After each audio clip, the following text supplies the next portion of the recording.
વંથલીના આખા ગામે ડેમના દરવાજા બંધ કરાતા ખેડૂતોએ પાથરા તણાવવાની દહેશત વ્યક્ત કરી હતી।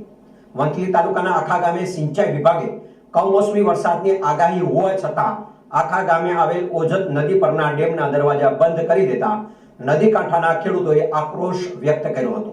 ખેડૂતોએ રોષ વ્યક્ત કરતા જણાવ્યું કે આખા ગામે આવેલ ડેમના દરવાજા મેન્યુઅલી છે, જે ડેમમાં પાણી ભરાયા બાદ ખોલવા ખૂબ જ મુશ્કેલ છે। જો દરવાજા બંધ થયા બાદ ઉપરવાસમાં અણધાર્યો વરસાદ પડે તો ઓજત નદીમાં અચાનક પાણીની આવક થતા ડેમ ઓવરફ્લો થયા બાદ પાણીની ઊંચાઈ પકડતા આસપાસના ખેતરો પાણીમાં ગરકાવ થવાની પૂરેપૂરી સંભાવના હોવાની આશંકા વ્યક્ત કરી હતી। હવે જ્યારે સિંચાઈ વિભાગને કમોસમી વરસાદની આગાહીની જાણ હોય તેમ છતાં તારીખ 27ના રોજ ઓજત ડેમના દરવાજા બંધ કરવામાં આવ્યા હોય ખેડૂતોએ વિરોધ નોંધાવ્યો હતો। અધિકારીઓને ફોન કરવા છતાં જવાબ મળતો ન હોય દુઃખ વ્યક્ત કર્યું હતું।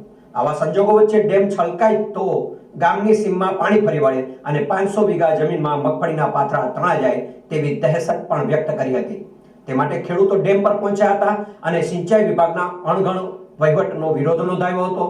જો ડેમના દરવાજા ખોલવામાં નહીં આવે તો ખેડૂતોએ પોતાની લાખોની કિંમતની મગફળી તણાઈ જશે તેવી આશંકા વ્યક્ત કરી હતી અને ડેમના દરવાજા ખુલ્લા કરવા માંગ કરી હતી। હવે આ ડેમ અમારે કાયમી માટે મુસીબત વાળો છે અને આને હજળ ડેમ કહેવાય। એટલે એક વખત દરવાજા દેવાઈ જાય પછી ક્યારેય ખુલતા નથી અને દર વર્ષની પરિસ્થિતિમાં અમે હેરાન થઈએ છીએ। તો તંત્રને અમારી અપીલ છે કે ડેમ ઇલેક્ટ્રોનિક થી મોટર થી કે જે રીતે ખુલે એ રીતનું કામગીરી અમને કરી દે તો જયારે એનો નિકાલ કરવો હોય ત્યારે પાણીનો નિકાલ થઈ શકે।